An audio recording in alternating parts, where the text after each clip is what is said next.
quero ler apenas o versículo de número... Eu vou ler o versículo de número 23 e 24. Mateus 16, 23 e 24. A palavra do Senhor diz assim: Ele, porém, voltando-se a Pedro, passa para trás de mim, Satanás, que me serve de escândalo, porque não compreendem as coisas que são de Deus, mas só as que são dos homens. Versículo de número 24. Então disse Jesus: Se alguém quiser vir após mim, renuncie-se ou negue-se a si mesmo, tome a sua cruz e siga. Glória a Deus. Esta palavra do Senhor vive esta manhã, e que o Senhor faça dela um instrumento de transformação, de edificação das nossas próprias vidas. Queridos, esse é um texto que no geral, quando nós lemos ou ouvimos algumas pessoas falarem a respeito dele, nós trabalhamos ou tratamos essa questão da cruz, que Jesus cita aqui no seu Evangelho, de forma como se fosse um obstáculo na vida de alguém, e que essa pessoa, por alguma razão, tivesse a obrigação de carregar pelo fato de ser crente. E quando eu leio esse texto, Jesus falando com seus discípulos, a primeira coisa que eu não consigo entender ou escutar Jesus dizer é que a cruz é realmente um fardo que deve ser carregado simplesmente pelo fato de sermos cristãos. Fardo no sentido que a gente conhece socialmente aí. A pessoa tem um relacionamento tenso, tem um trabalho ingrato, uma doença, é acometido de alguma doença, aí ele orgulhosamente, talvez até com um pouco de autocomiseração, eles dizem que essa é a sua cruz, e que portanto eles as devem carregar e levá-la adiante, porque isso foi a vontade de Deus. E eu não consigo enxergar assim a partir do próprio Cristo Jesus, do seu próprio exercício. Porque Jesus, quando ele fala de assumir cada um com a sua cruz, ele está deixando a entender que é um exercício que ele mesmo faz. E Jesus não faz esse exercício somente porque ele queria, somente pelo fato de querer agradar a Deus. Jesus faz o exercício primeiro porque ele tem um compromisso, não é? E o compromisso que Cristo tem com o propósito de Deus, ou com o propósito do Pai, está acima de qualquer coisa. Ou seja, independente das circunstâncias, daquilo que nos cercasse, dos eventos que viessem a acontecer no seu dia a dia, o compromisso que ele tinha era muito maior. E aí a gente vai perceber Paulo dizendo, eu vou fazer essa citação algumas vezes hoje, mas para início, lá em Filipenses capítulo 2, quando Paulo vai dizer que, no versículo 6, Paulo vai dizer que Cristo, se achando em forma de Deus, abriu mão dessas prerrogativas em condição de obediência a Deus. E essa é uma questão que está implícita nesse processo. Porque não é só dizer assim, eu carreguei uma cruz. Jesus não simplesmente carregou uma cruz. Houve um processo e ele sabia para onde ele estava indo. Ele sabia onde todo esse processo seu ia levá-lo. No entanto, ele não abriu mão desse processo. Não é? Então, o convite de Jesus, ou talvez nem convite, a advertência que ele faz aqui para as pessoas que o querem seguir, que não é para termos uma vida de sofrimento. Abraçarmos uma vida de sofrimento e entendermos que essa vida de sofrimento de alguma forma agrada a Deus. Porque a caminhada humana, ela é difícil independente de você ser cristão ou não. Nós temos dificuldade. Que a vida propõe realmente alguns desafios que são, às vezes, estranhos às nossas próprias óticas. A gente percebe algumas pessoas com alguns desafios que nós olhando dizemos assim, poxa, isso aí é demais para essa pessoa. E é a vida que propõe isso, não propõe só para pessoas que não são evangélicas. Se propõe para os cristãos também. Então, quando Jesus ele olha para Pedro, por exemplo, e diz, passa para trás de mim, era mais ou menos ele dizendo assim, que ele tinha consciência daquilo que ele ia fazer, que a intenção do coração de Pedro, ou dos seus discípulos, de tentar defendê-lo quanto à cruz, quanto ao seu sacrifício, não teria efeito algum, porque ele estava para cumprir o propósito do Pai, para cumprir o propósito de Deus. E para cumprir esse propósito, ele daria a sua vida. Ele estava entregando a sua vida. Não estava entregando a sua vida para ser um simples mártir. Ele estava ele estava entregando a sua vida por obediência, por causa de um propósito que Deus tinha. Que esse propósito é de salvar a humanidade. Mas ainda assim, em algum momento da história, a gente percebe Jesus tratando também dessa condição de entregar a vida. Eu já preguei, se não aqui nesse endereço, mas em algum outro dentro da comunidade de Elos, quando lá em Mateus 26, Jesus vai dizer assim, se possível passa de mim esse cálice. Algumas vezes a gente vai entender, ou ouvir algumas pessoas dizer, que essa é uma expressão de Jesus quanto à morte de cruz. Eu vim morrer e agora eu não quero passar por esse processo de morte de cruz. Se for possível, o Senhor me evita esse negócio de morrer na cruz. E é óbvio que não. Jesus sabia porque estava vindo, sabia o que ele precisava fazer aqui, e não era isso. Na minha concepção, e aí sou eu pensando com as minhas lógicas, com a minha irracionalidade, eu pensando que Jesus se envolveu com pessoas, se apaixonou por pessoas, e sabia, ele tinha consciência do seu momento de partida. O que ele não queria era abrir mão do relacionamento dos seus discípulos, das pessoas a quem ele amava, e olhar para os seus discípulos quando ele sai, se afasta deles para fazer uma oração a Deus. Ele olha, os discípulos estão lá debruçados, dormindo, descansando, e ele sabia que ele ia partir, não ia ter mais aquele relacionamento, não haveria mais esse conceito de alimentação junto, não haveria mais ceia. Talvez, isso sou eu pensando, que ele olhou para Deus e disse assim, eu não posso ficar aqui mais alguns dias com ele. Eu queria ficar mais alguns dias com os meus discípulos, passar mais um tempo aqui, mas a vontade de Deus era tão muito superior àquele desejo que ele tinha, que ele fala assim, mas se não for possível ficar mais uns dias com eles aqui, faça-se a sua vontade. Então, quando a gente olha para essa questão de assumir a cruz e seguir a Jesus, não é somente pelos problemas que a vida vai propor para a gente, pelos desafios que a vida irá propor para a gente, é pelo comprometimento, pelo envolvimento que nós teremos. Então, esse confronto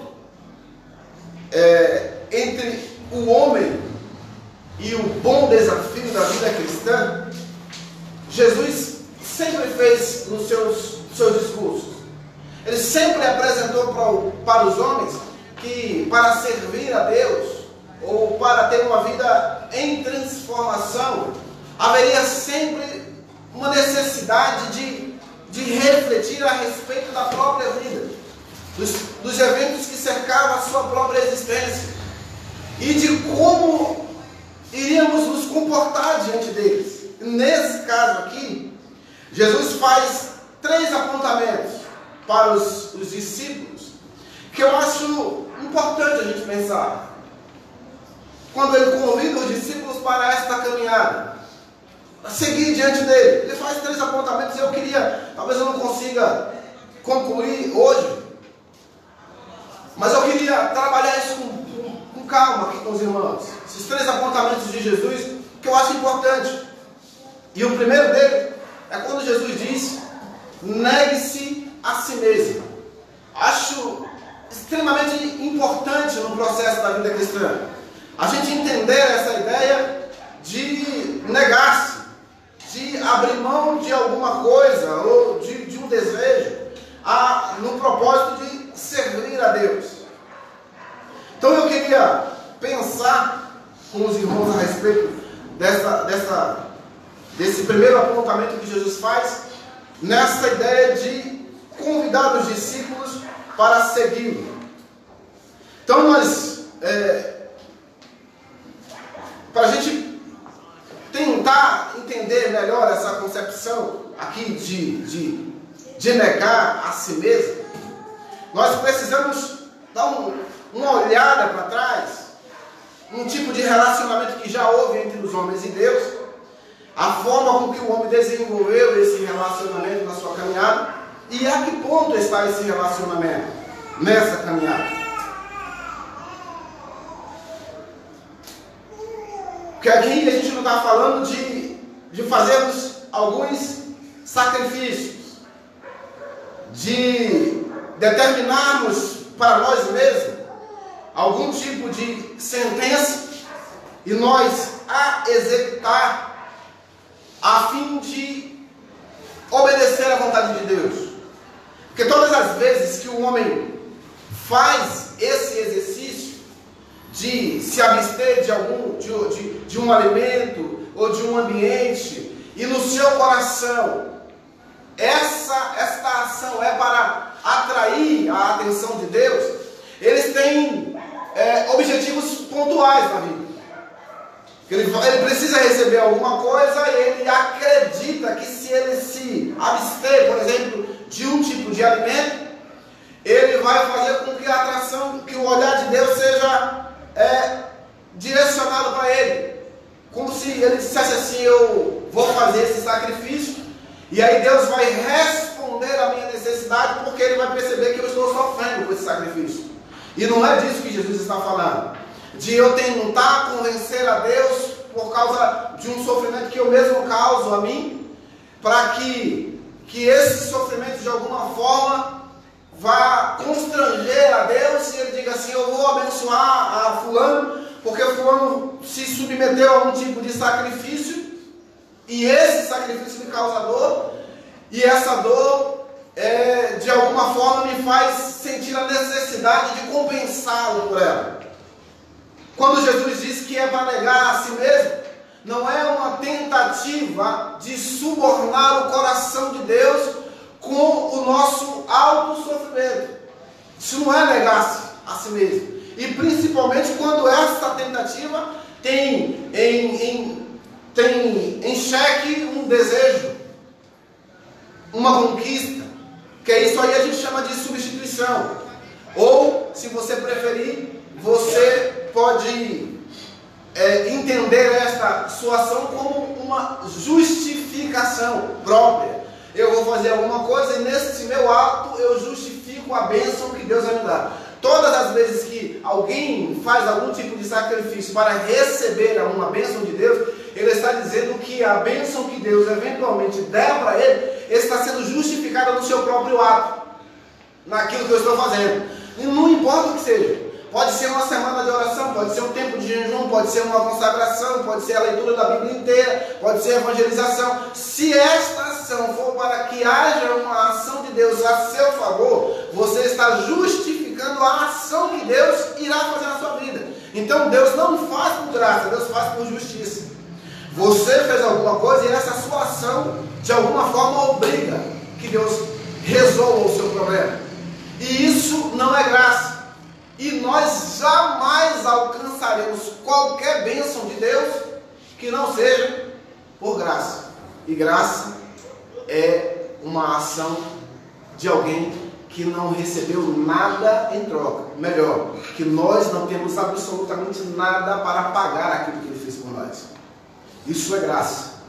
Isso é graça. Então não é uma troca que Jesus está dizendo aqui. Negue-se a si mesmo para receber um presente meu. Não, não é isso. Não é uma troca.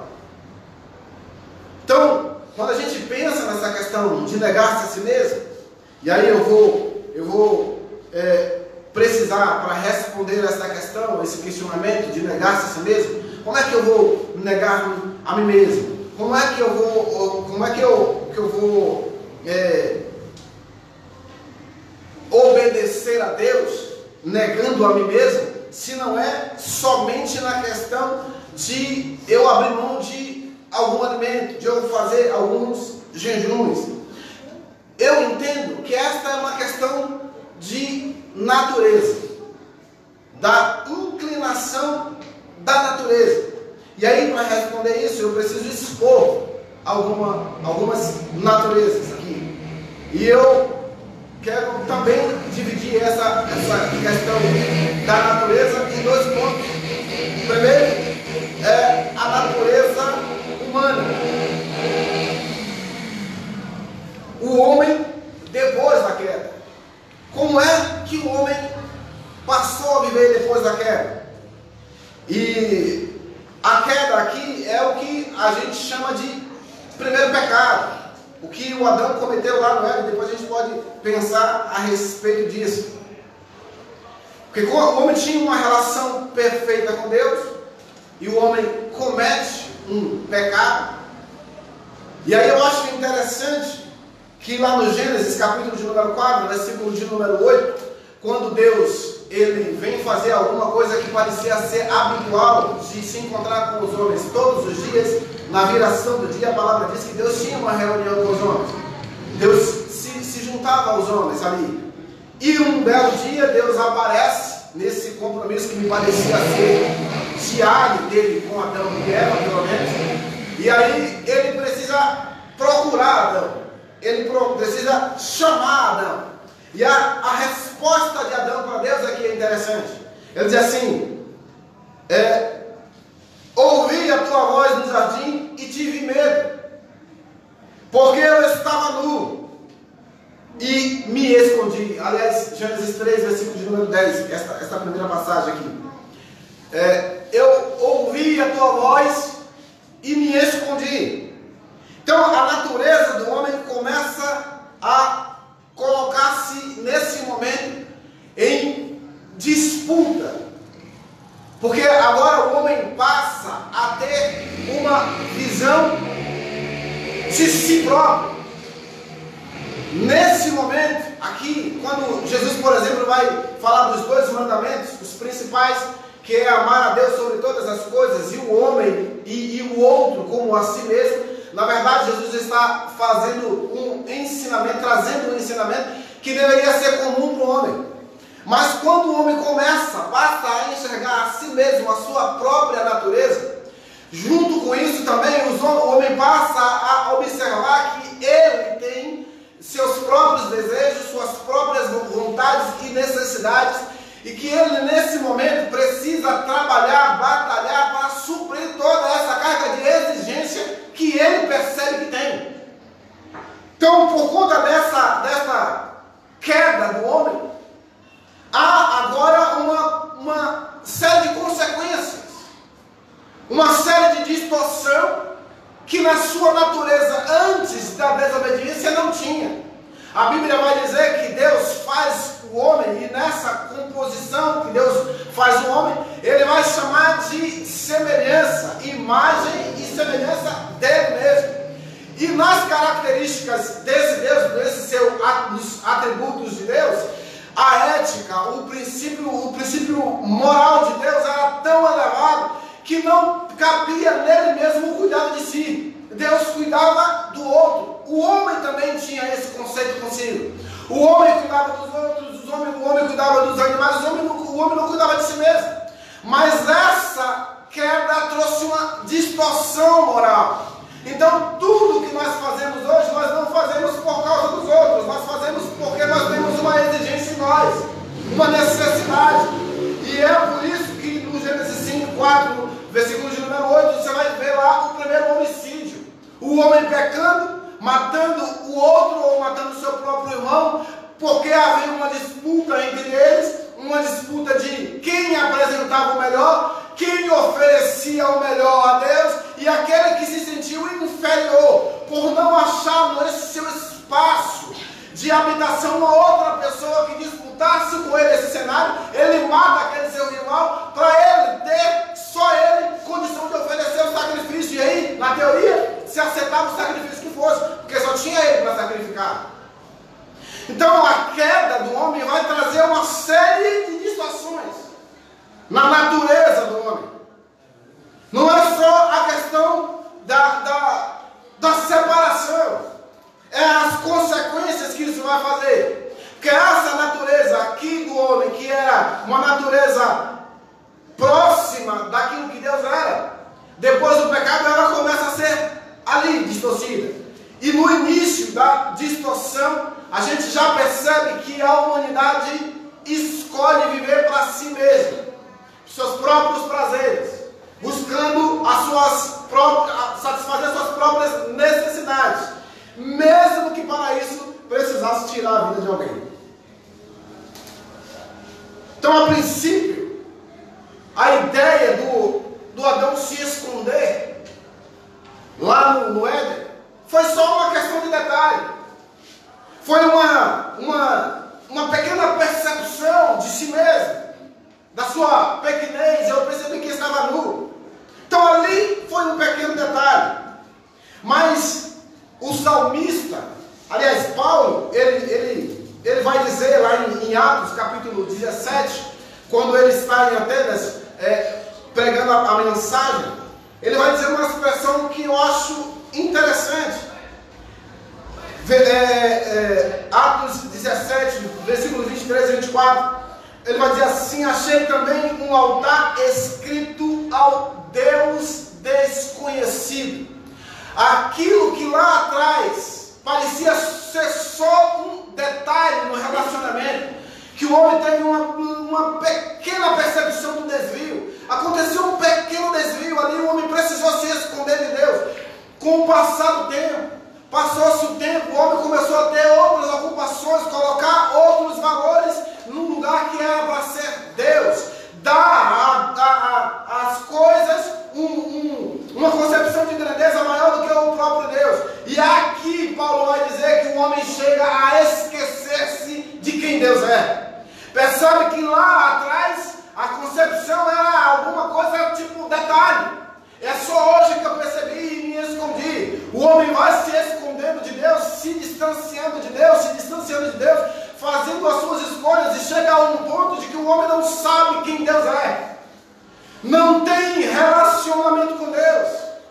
Não conhece mais quem é Deus. Isso é a palavra do Senhor. Um altar a Deus desconhecido.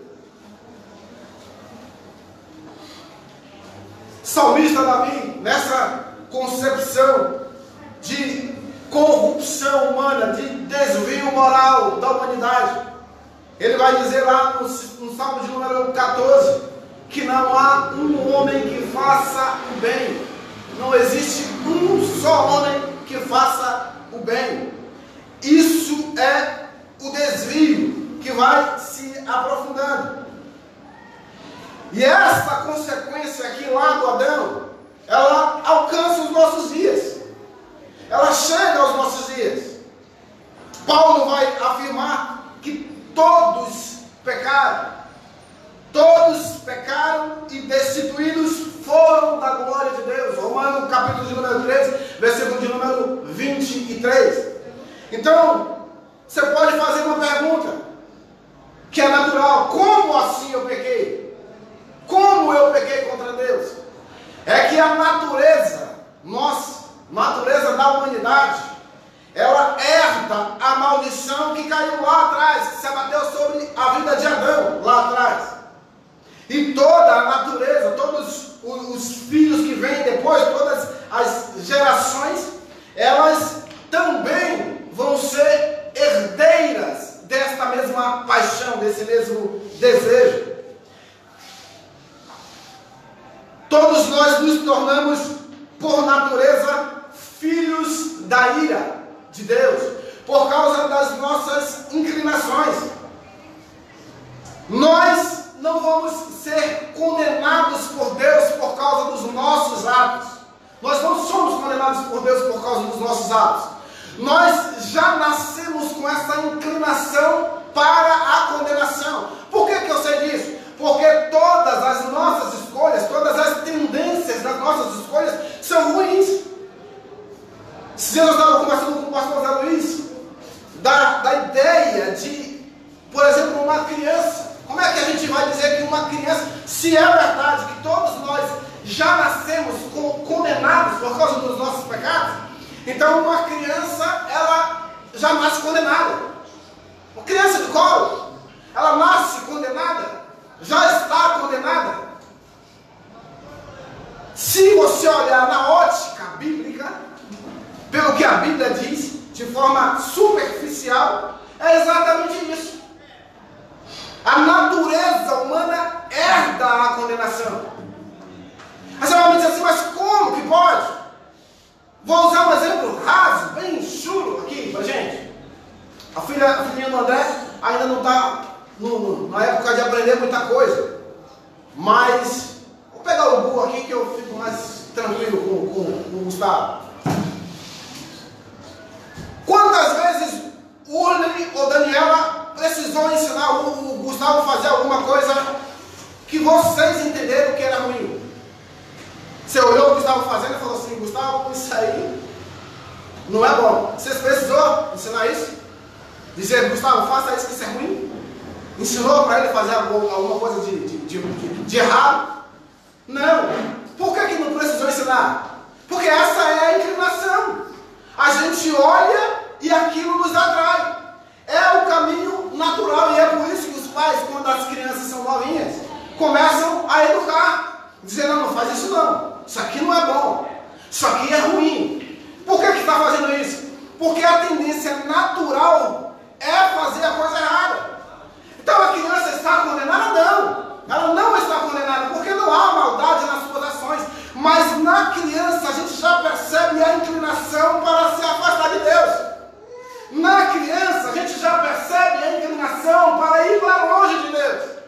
Na criança a gente já percebe a inclinação de se esconder, de ir para trás do abuso, de fazer as coisas que ofuscam a presença de Deus. E é por isso que quando nós aqui apresentamos as crianças diante do altar, e a última foi exatamente o filho do André com a Ariane, a nossa fala não é com a criança. Nós não dizemos assim, olha, eu vou te apresentar ao Senhor e a partir de hoje você tem um compromisso com a vida. Nós não fazemos isso. Nós dizemos aos pais que vocês são responsáveis para educar essa criança nos princípios do Senhor.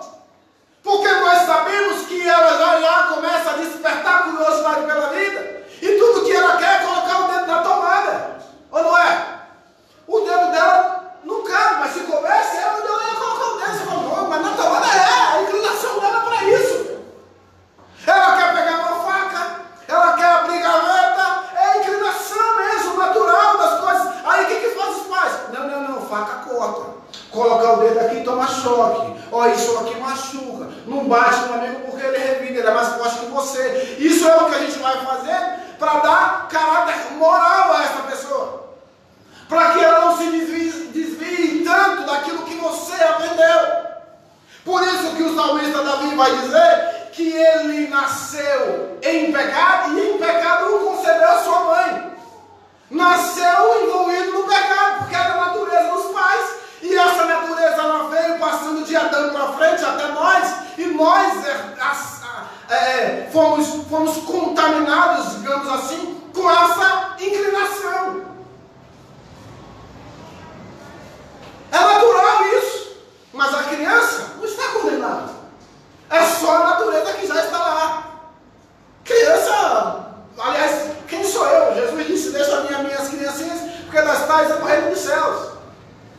Mas deixa a criança crescer sem instrução, que você vê o que vai dar. Você vai ver o que vai dar. Desumanização total do ser. Desumanização total do ser. É brigando com o pai, brigando com a mãe, discutindo com todo mundo. Porque é da sua natureza. Ele está buscando espaço, não é para o pai e para a mãe. Ele está buscando espaço para si. A sua necessidade precisa ser suprida. Então tudo aquilo que está em sua volta, na cabeça dela, é dela. Ela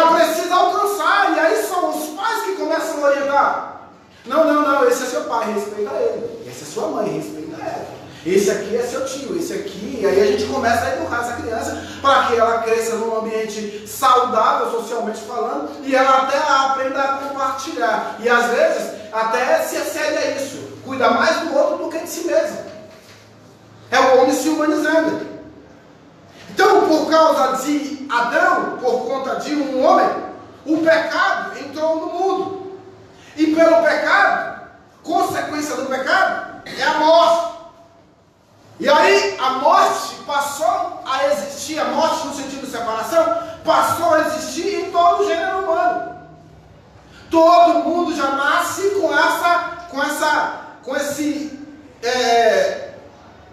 abismo, com essa morte exposta diante de si. Morte no sentido de separação. E a Bíblia ainda vai chamar esse conceito de esse homem que nasce depois de Adão e que tem a sua natureza transformada conforme ele desenvolve. A Bíblia vai chamar esse homem de homem carnal. A gente, ainda nos dias de hoje, fazemos distinção do crente e do não crente, e vai dizer que o outro lá é ímpio, o outro de cá é piedoso, e vai dizer que o homem da igreja é espiritual e o homem de fora ele é carnal. Por que o homem de fora ele é carnal? Por causa das suas escolhas. Que as suas escolhas em nada o leva para próximo de Deus. E é isso que Paulo vai dizer. Eu quero ler com os irmãos em Gálatas, capítulo de número 5. Eu já li esse texto, eu leio ele sempre que eu tenho alguma oportunidade, mas eu acho ele importante para esse momento. Gálatas, capítulo de número 5. Olha lá o que Paulo vai dizer.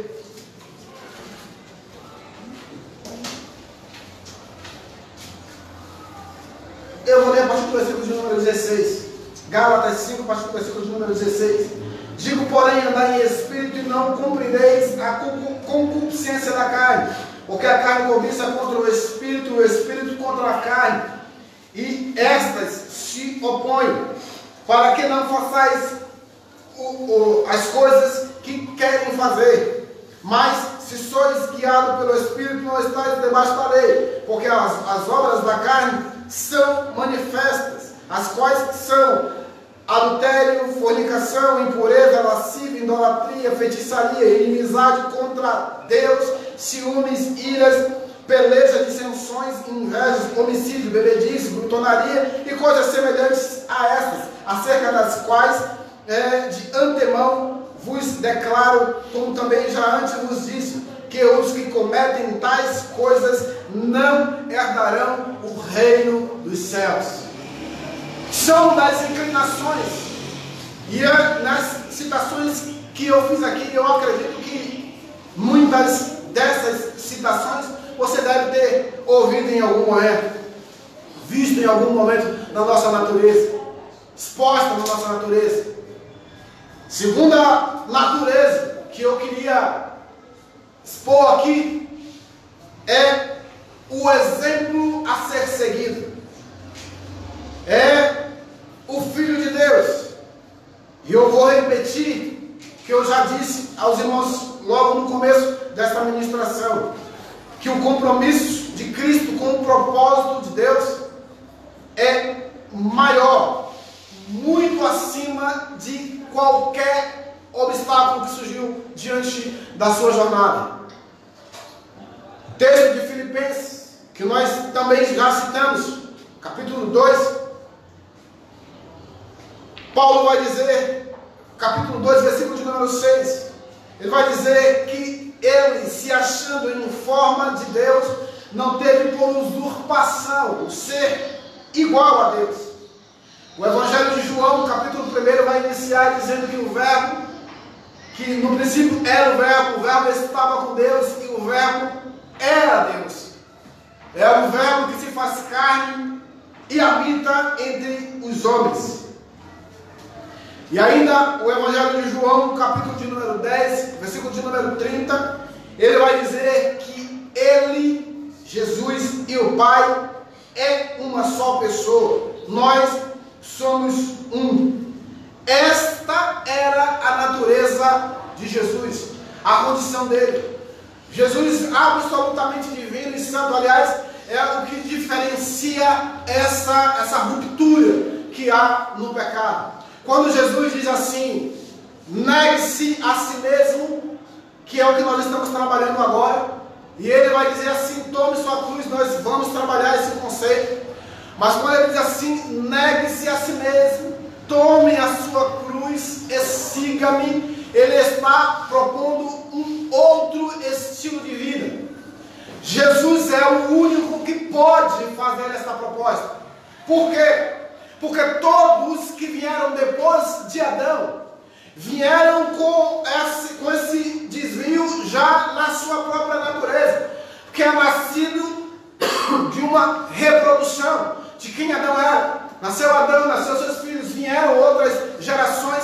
Quando Jesus vai nascer, esse ciclo é rompido, que a Bíblia vai dizer que Jesus, ele nasce de uma mulher sem ter contato com o homem, da Virgem Maria. E esse nascimento de Jesus é miraculoso, porque Jesus nasce sem esta inclinação, sem esse desvio moral de viver para si mesmo. Jesus não nasceu para viver para si mesmo, e um fato importante é de ele não ter nascido de uma concepção natural, de um fruto, de uma paixão de um homem e de uma mulher, de um encontro de um homem e uma mulher. Jesus nasce da vontade absoluta de Deus para oferecer a sua vida por outra pessoa. Observe a diferença. Depois da queda, o homem passa a viver exclusivamente para si, buscando as suas próprias vontades, buscando se cercar de bens, buscando se fartar de tudo. Jesus, como nasce da vontade exclusiva de Deus, ele não nasce para si, ele nasce para os outros, ele nasce para oferecer a vida para os outros, ele nasce para entregar a vida para os outros. Por quê? Porque ele não tinha a inclinação na sua natureza para o pecado. Ele não tinha a inclinação na sua natureza para viver para si mesmo, egocentrista. Peraí, antes de eu fazer uma casa para você, deixa eu fazer uma casa para mim. Peraí, antes de eu fazer o bolo para você, deixa eu fazer para mim. Não, Jesus sempre viveu para as outras pessoas. E é essa natureza de Jesus que vai fazer a diferença. Então, quando ele diz assim, negue-se a si mesmo, ele não está falando aqui de coisas em que a gente pode abrir mão no dia a dia. Jesus não está falando aqui de bens que a gente pode abrir mão no dia a dia. Está falando que nós precisamos reconhecer que a nossa natureza sem Ele é ruim. A nossa natureza sem Deus é perversa. A nossa natureza sem a participação do Espírito Santo nos conduz absolutamente para a condenação. Aliás, não nos conduz, nós continuamos indo para a condenação. Aí ele olha para todo esse cenário e diz assim: se você quiser experimentar uma novidade de vida, alguma coisa diferente, você precisa negar-se a si mesmo. Esta é a expressão belíssima desse texto, que Jesus olha para toda a história, para tudo aquilo que você pode fazer escolha, meu amigo. Você pode fazer escolha. Você pode servir a Deus ou não. Você pode viver a sua vida absolutamente. Não sou eu que estou dizendo a palavra. Mas Jesus diz assim: se você quiser, se você escolher, vim após mim, aqui comigo, precisa fazer algumas observações e ponderações. E no primeiro apontamento que nós encontramos aqui, o primeiro deles, Jesus diz assim: se você quiser vir após mim, você precisa abrir mão desta sua natureza.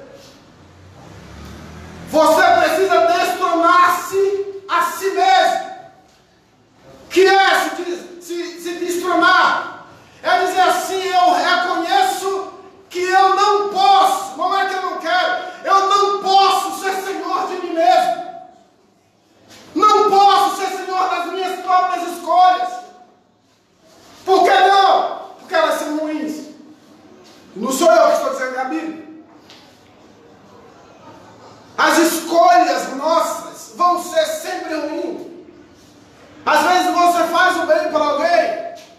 Não estou generalizando. Mas na maioria, você faz o bem, esperando um bem em troca. Talvez não dessa pessoa, mas que a vida lhe ofereça outro bem de volta. Essa natureza está corrompida. Essa natureza está corrompida. Se essa natureza estiver ligada literalmente na natureza do próprio Deus, você faz o bem de forma natural, sem fazer observações, sem olhar condições. Você simplesmente faz, porque é assim que Deus faz. Deus não olha para ele para saber assim, peraí, se eu der um negócio aqui agora para o Pereira, deixa eu ver se vai faltar para mim. Deixa eu ver se lá na frente eu não. Não. Ele simplesmente faz. Simplesmente faz. Dos poucos que eu vi Jesus indo visitar ele, indo na direção para fazer algum milagre, ele vai diante daquele leproso que está lá, do paralítico que está no tanque de Betesda, dos poucos que ele vai na direção da pessoa, porque todos vinham a ele, mas ele vai na direção da pessoa que está enferma, olha para ele e fala assim, tu quer ser curado? Olha a pergunta de Jesus, olha o cenário que o camarada está vivendo, todo mundo esperando um milagre. Jesus vai lá e fala assim, você quer ser curado? Ao cego de Jericó, ele olha e fala assim, o que você quer que eu te faça? Porque essa é a natureza dele, de fazer mesmo, de dar, e é esta natureza que precisa estar em nós. Só que diferente dele, que nasceu sem a inclinação do pecado e sem a inclinação de se afastar de Deus, de se isolar de Deus, e por isso ele fazia naturalmente, nós precisamos aprender com alguém. E para aprender com Jesus, ele não vai disputar espaço conosco, com a nossa própria natureza. Ou você abre mão da sua natureza para ser guiada por ele, para que ele seja senhor da sua vida e possa reger a sua história, ou não tem negócio feito com Deus. Ou você abre mão de quem você é para que ele possa reinar na sua vida, ou não tem negócio feito. Por isso que o Sermão do Monte ele vai dizer para as pessoas, busquem primeiro o reino dos céus, submeta a vida de vocês ao reino dos céus, e as outras coisas, e as demais coisas, e essas coisas poderão ser acrescentadas. Jamais, jamais Deus vai disputar com você, com a sua natureza. Tudo que precisava ser feito já fez. O homem pecou, se distanciou, se desumanizou, perdeu a configuração daquilo que Deus fez. Deus traz um modelo perfeito e aí agora está com você. Qual é a escolha da sua vida? Você quer continuar vivendo por si próprio? Você pode. Mas se quiser viver, não sou eu que estou dizendo, é o próprio Deus. Se você quiser vir após mim, aí é a sua escolha, seu direito de decidir. Se você quiser vir após mim, aí você precisa se destronar, meu parceiro. Você precisa deixar de ser você, para que ele, o Senhor, dizendo, para que eu seja na sua vida. Acho espetacular e é muito forte isso aqui. Isso é muito sério para a vida da igreja, para a vida das pessoas que querem uma caminhada com o Senhor. E essa é uma expressão que eu acho sensacional. Sensacional. Você se destrona, abre mão de quem você é, para que o Senhor sempre sente no trono que está em você e Ele possa reger a sua vida.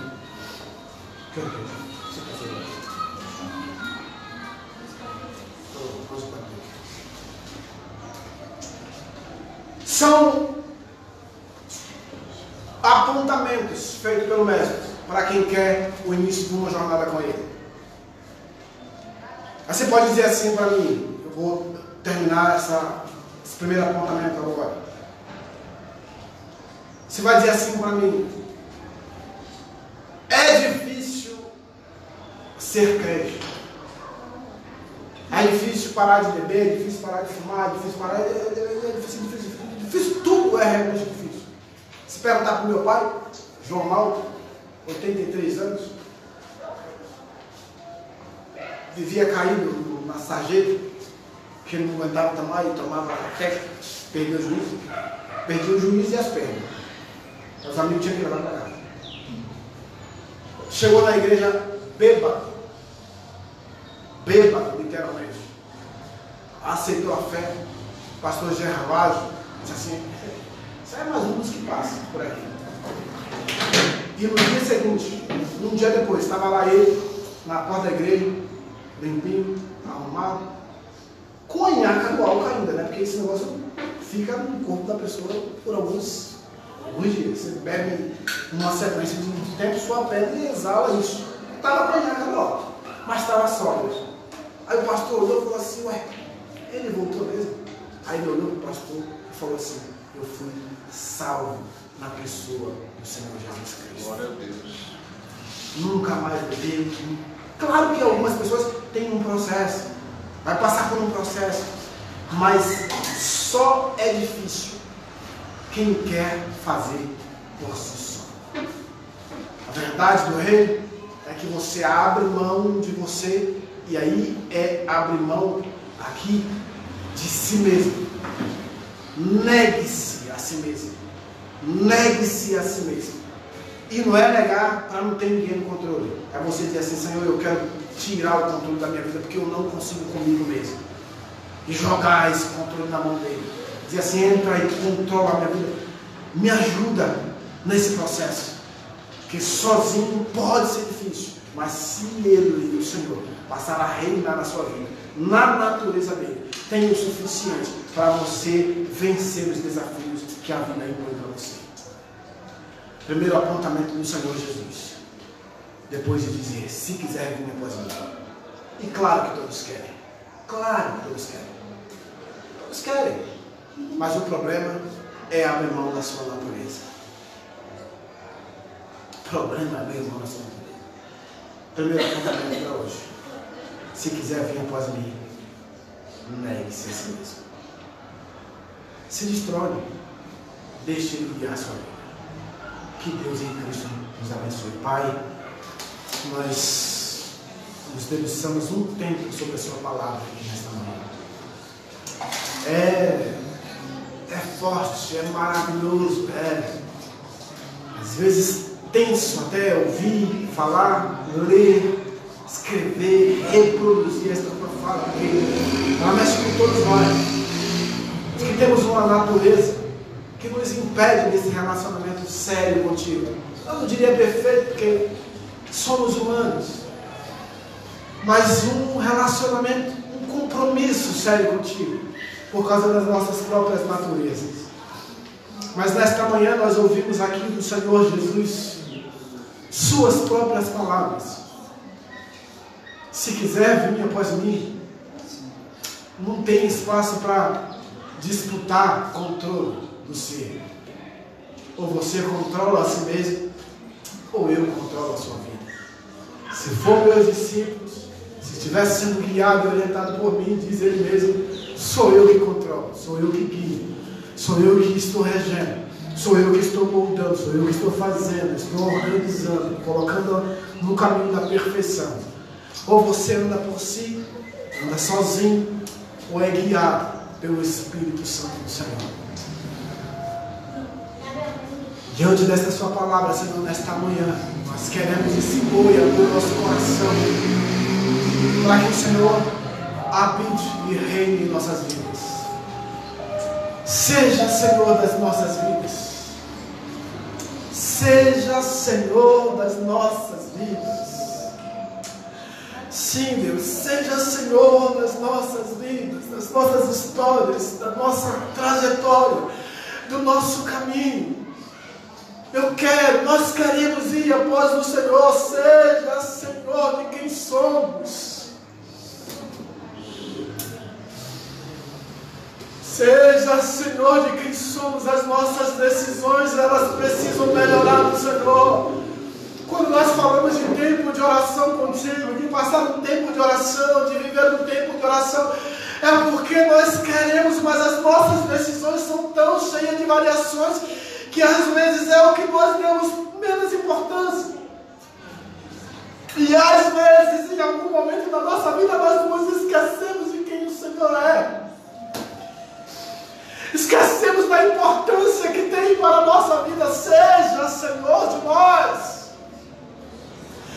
Seja o Senhor que controla a nossa história para que ela mude, seja montada no Senhor.